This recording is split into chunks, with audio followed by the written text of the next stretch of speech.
But to put it in perspective, JR, Triple H is like 6'4", 6'5". He's like a head shorter than Great Khali. Well, 7'3" to 6'4", you can do the math. Yeah, I don't like doing math. And Khali's 165 pounds bigger than the champion. And look at this size differential. That tells a better story than we can. Khali showing no respect. Oh, for the WWE champion. Triple H has got to stick and move. And that's what he's doing here. Well, yeah, the quickness will definitely be for the advantage of the champion.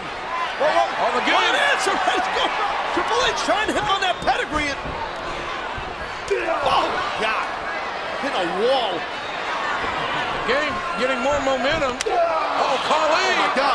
Both big hands. These giant hands around the neck. Oh, that tree choke slam. Khali early with a choke slam on the WWE.